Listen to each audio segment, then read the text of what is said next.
నాయనా, నీతో మాట్లాడాలి, ఓసారి ఇడికిరా. ఇప్పుడు మాట్లాడే ఓపిక లేదమ్మా. తిన్నాకొచ్చి మాట్లాడతా. ఆగు నాయనా.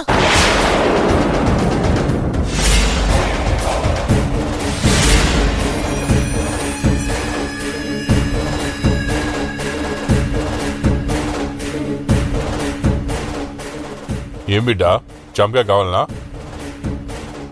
కాకింగిల్ చేసివనా? ఇక్కడ రా బిడ్డ. రా. అరే ఏంది బిడ్డ ఈ గింజుకొచ్చుడు? పొద్దుపోయినాక మాట్లాడదామని చెప్పినా కదా,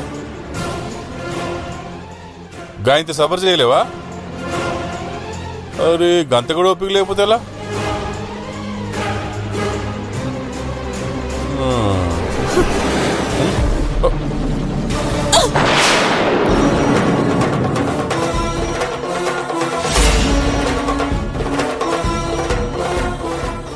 ఏమైంది బిడ్డ నీకు? గంత మంచి జామకాయని గట్లిసినేసినవేంది? బీరువాలోకెళ్ళి ఆ హారం తీసింది నువ్వే కదూ?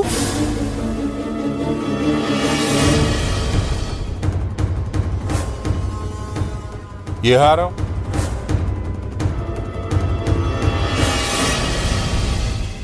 బీరువాలోకెళ్ళి హారం తీసింది నువ్వే కదూ? అరే బీరువా ఏంది, హారం ఏంది, నాకేం తెలియదు.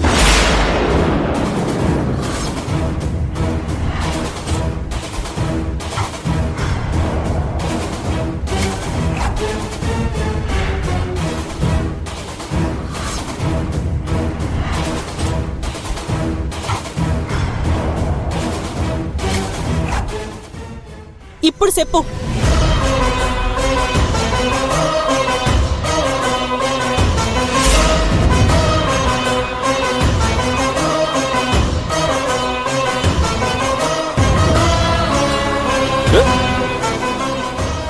ఏందమ్మా ఈ ప్రమాణాలేంది? అవసరమా? ఇదేమన్నా కోర్టా? అరే ఏందమ్మా ఇది? నీ కోడలైనాక నా బిడ్డ గిట్ట తయారైంది ఏంది? అరే నాయన్నే నిలదీస్తుందా?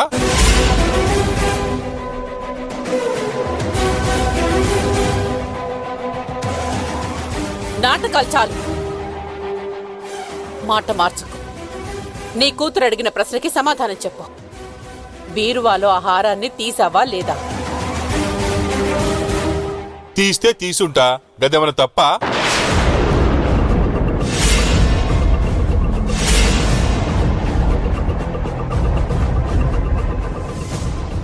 గాయంత దానికి నన్ను ఇట్లా గల్లాబట్టి అడుగు న్యాయమా?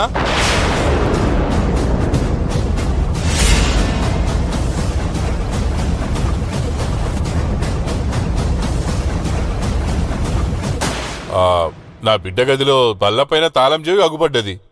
ఏ బీరువాదా అని తెరిచి చూసినా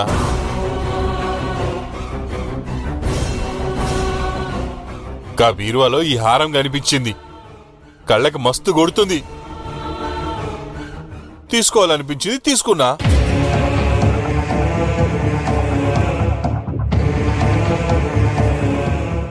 చూసావా చూసావా వదినా? అరే తప్పు చేసింది కాకుండా ఎంత నిర్లక్ష్యంగా సమాధానం చెప్తున్నాడు. అరే నీ ముందే ఎలా మాట్లాడుతున్నాడు? అరే ఇమాందారిగా చేసిన పని చెప్పినా తప్ప? అరే ఎందుకట్లా ఆమెను రెచ్చగొడుతున్నావు? మీ వదినను చూసి నేనెందుకు బుగులు పడాలి?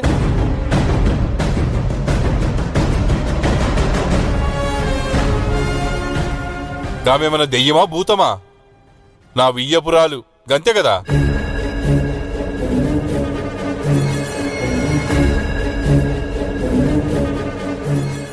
నారప్ప నువ్వు లోపలికెళ్ళు. అరే లోపల పోయేటువంటి బలిమిగా గుంజుకొచ్చి పంచాయతీ పెట్టిరు కదా బాబు. చేసిన పని నీకు తప్పుగా అనిపించట్లేదా? అరే అప్పటి సంధి చూస్తున్నావు, రెచ్చిపోతుర్రేంది?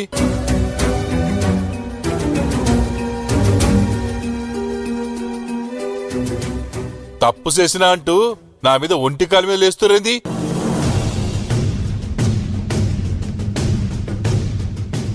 నేనేమన్నా మీ ఇంట్లో సొమ్మెత్తుకుపోయినా?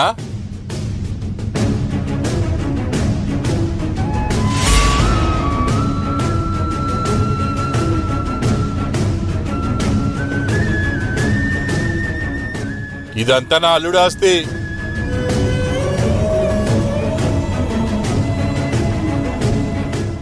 వామ్మో, వీడి స్పీడు తగలడా?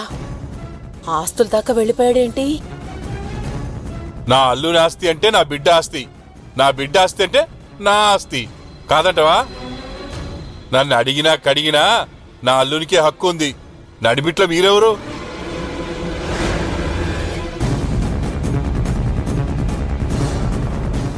గట్ల బత్తీలు పెట్టొద్దు, గిట్ల హుషారు లెక్కలు చేయొద్దు. ఏడున్నది నారప్ప.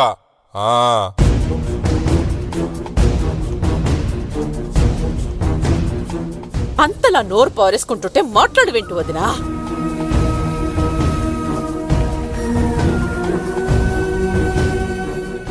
ఏకంగా ఆస్తే నాదంటున్నాడు.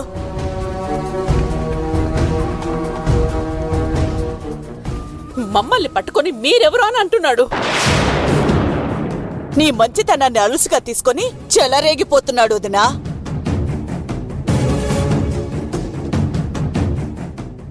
నిన్ను గడ్డిపోచలా తీసి పారేస్తున్నాడు. ఆఫ్టర్ ఆల్ వియ్యపురాలు అంతే కదా అని అంటున్నాడు. అర్థం అవుతుందా?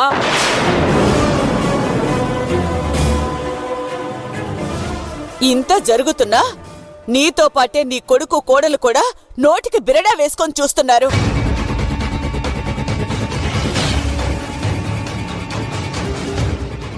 పరిస్థితి పూర్తిగా చేయి దాటిపోకముందే ఏదో ఒక నిర్ణయం తీసుకోవదినా. ఆలస్యం చేయకు.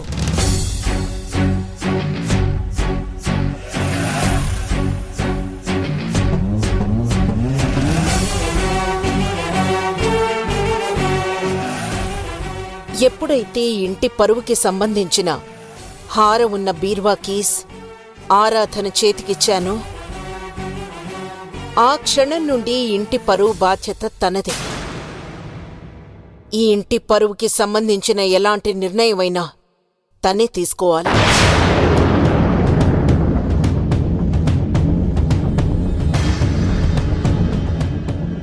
ఈ ఇంటికి ఏది మంచో ఏది చెడో, ఎవరి హద్దులేంటో ఎవరి హక్కులేంటో ఈ ఇంటి కోడలే నిర్ణయించాలి.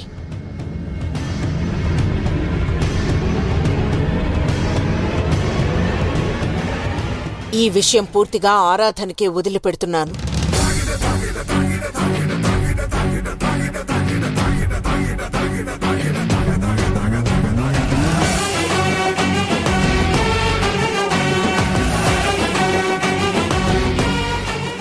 మీ అత్తమ్మ ఏం చెప్పిందో ఎన్నో కదా బిడ్డ.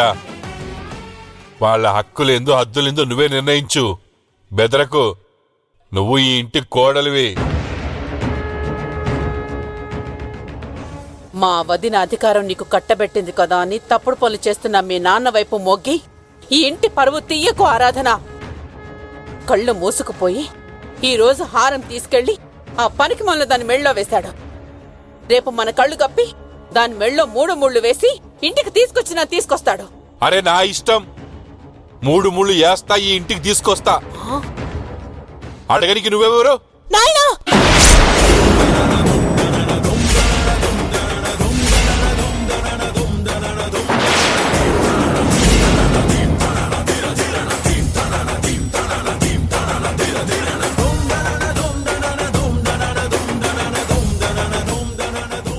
ఇంకొక్క క్షణం నా కళ్ళ ముంగుటుంటే నేనేం చేస్తానో నాకే తెలియదు.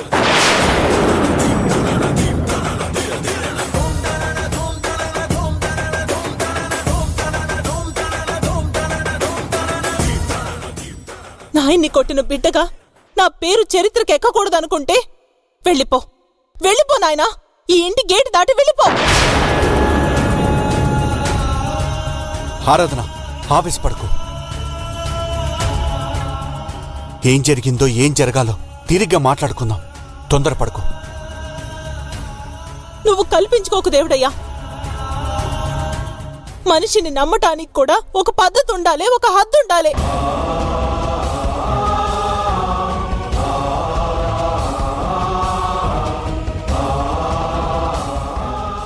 ఒక తాచుపాముని బురదపాము అని చెప్పినావు, నమ్మినా, గమ్మునున్నా. నాదే తప్పేమో అనుకున్నా. ఇప్పుడు ఆ పాము పడగిప్పి బుస కొట్టి కాటేయడానికి వస్తుంటే చేతులు ముడుచుకుని కూసోలేను. అది కాదు ఆరాధన. నువ్వు అలసియబట్టే ఈయన కథ ఈడదాకా వచ్చింది. నారప్పా,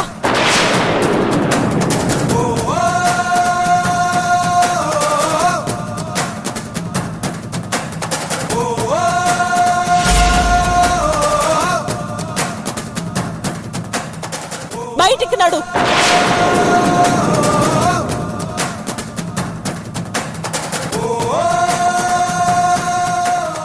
తప్పు సెత్తునో బిడ్డా, ఇంకొకసారి సోంచాయించు.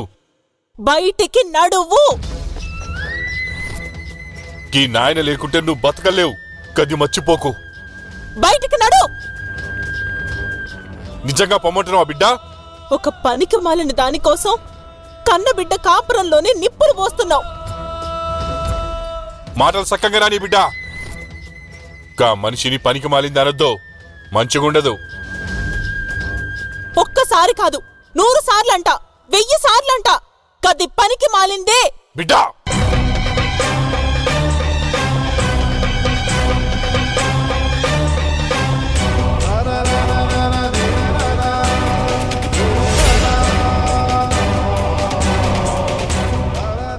ఒక పనికి మళ్ళీ హారం కోసం ఈ నాయన్నే లెక్క చేయకుండా మాట్లాడతావా?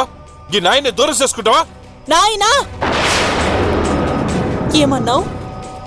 నా అత్తింటి పరువుకి సంబంధించిన హారాన్ని పనికి మాలిన హారం అంటావా? అంట, బరాబర్ అంట.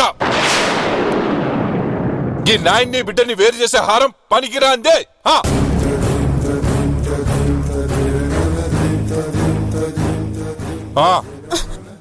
బిడ్డా, తప్పు చేస్తున్నావు.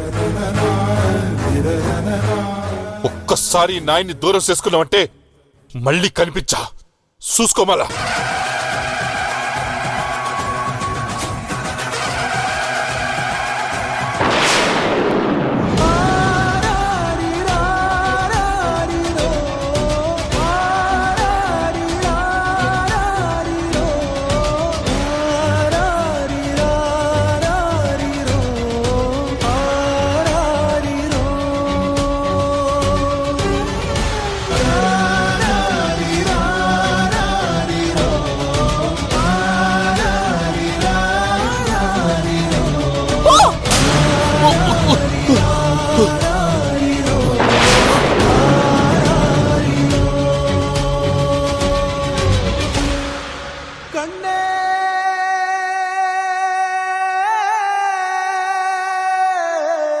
ఇదే నీకు నాకు ఆఖరి చూపు. బతికుండంగా ఒకరినొకరు చూసుకోవద్దు, కలవద్దు.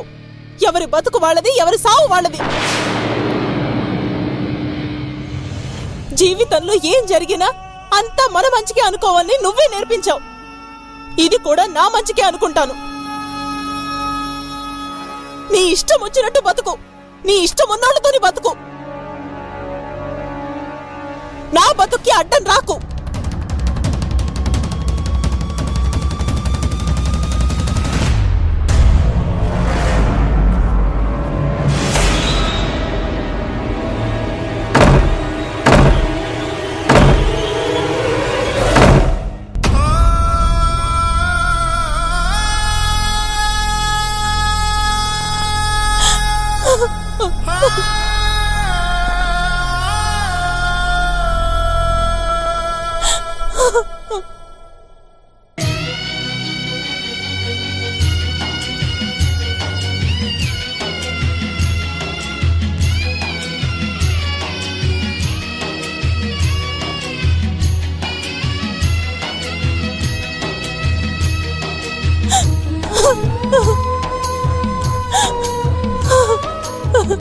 నాయన కండ్లల్లో నీళ్లు చూడటం కాదు, అసలు నీళ్లే రానియ్య.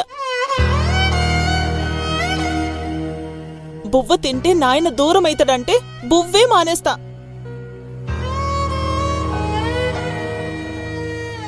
జిందగీ మొత్తం నేను నాయనతోనే ఉంటా.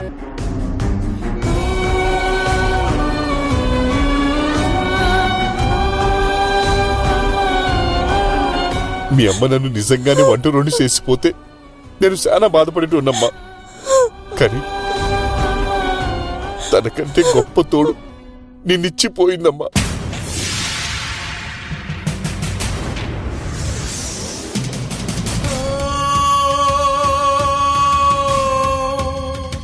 నువ్వు లేకపోతే అసలు నాకు జీవితమే లేదు.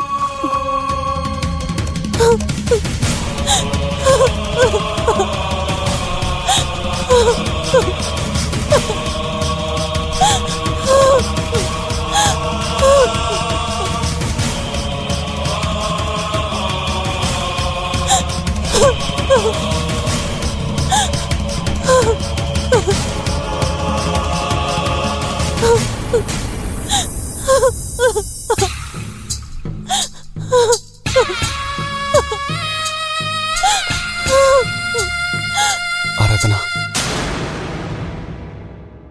పొరపాటును గాని ఈ తలుపు తీసినవంటే నేను కూడా గడప దాటి వెళ్ళిపోతా.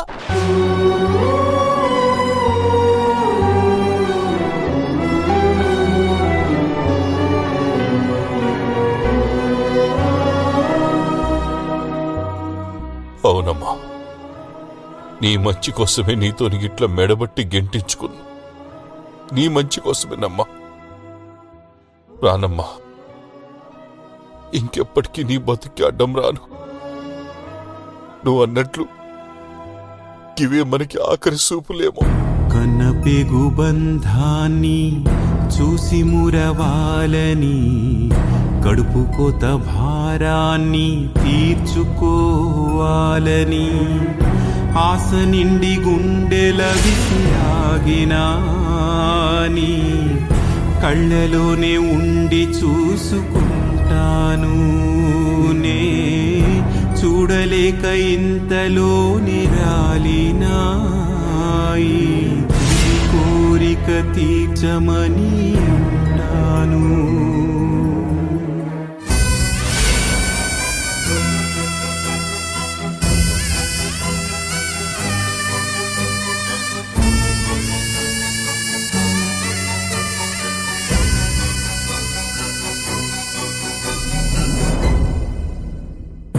ఇన్ని నాళ్ళు కమ్మనైన అమ్మదనాన్ని, ఆశయాన్ని సహకరించదాచావమ్మా, సాగరాన సాగిన ఈ దారుణం,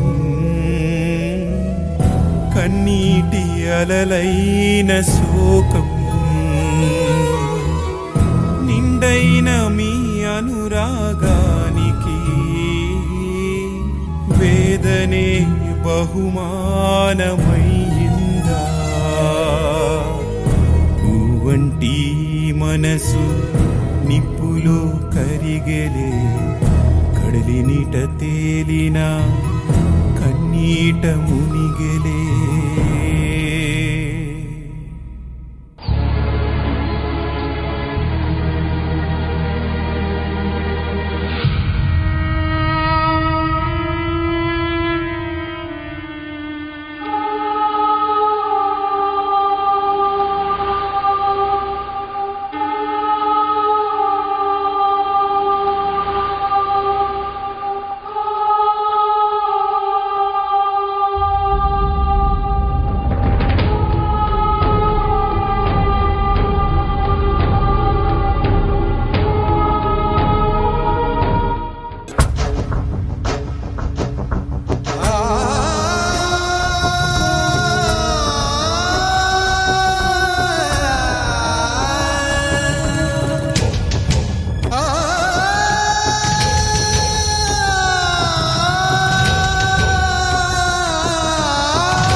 చెల్లి చెల్లి కాలు పెరికి చస్తుందే. ఇప్పుడెందుకు ఈ పిచ్చి గంతులు? ఇవి పిచ్చి గంతులు కాదక్కా, అనుకున్నది సాధించిన విజయ గర్వంతో చేస్తున్న ఆనంద శివతాండవం. ఏం సాధించావని ఈ విజయ గర్వం? అదేంటక్క అలా అంటావు? మీ వదిన గారి వియ్యంకుణ్ణి విజయవంతంగా మెడపట్టి బయటికి గెంటించావు. ఇది మామూలు విషయమా చెప్పు? మనమే మగాళ్ళమై ఉంటే మీసం మెల్లేసేవాళ్ళం కాదు కాబట్టి ఈ డాన్స్. ఏహే ఆపు! చిచ్చుబుడ్డి కాల్చి హైడ్రోజన్ బాంబు పేల్చినంత కట్టింగ్ ఇవ్వడం అంటే ఇదే. ఏంటక్క అలా అన్నావే? నారప్పని తరిమేసేలా చేయడం నీ కంటికి మామూలు విషయంలా కనిపిస్తుందా? మరి కాదా? మన టార్గెట్ ఎవరు? ఆరాధన. దాన్ని కదా మనం అడ్డు తొలగించుకోవాల్సింది. అరే అది కదా నా కూతురు ఇంటి కోడలు కాకుండా అడ్డుపడుతోంది. అక్క, పై మెట్టు ఎక్కాలంటే కింద మెట్లు తొక్కుకుంటూ వెళ్తే గాని కుదరదు. నాకు కావాల్సింది డైరెక్ట్ గా కుంభస్థలాన్ని కొట్టడమే. ఇలా కాళ్ళ గజ్జ చెమ్మ చెక్క ఆడటం కాదు, ఆరాధన ప్రాణాలతో చెలగాటం ఆడటం. దీపని ఇంటి కోడలుగా చేయటం, నేను మాలినీదేవి గారి వియ్యంపురాలనవ్వటం.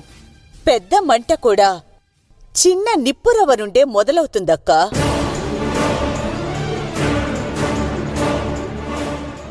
నారప్పనే కదా పంపింది అని అంత తేలిగ్గా తీసి పారేయకు. సూది మన మోపే చోటు దొరికితేనే కదా కత్తి దింపగలిగేది. నారప్పని తరివేశాం. ఆరాధన రెక్కలు విరిగిన పక్షులా మిగిలిపోయింది.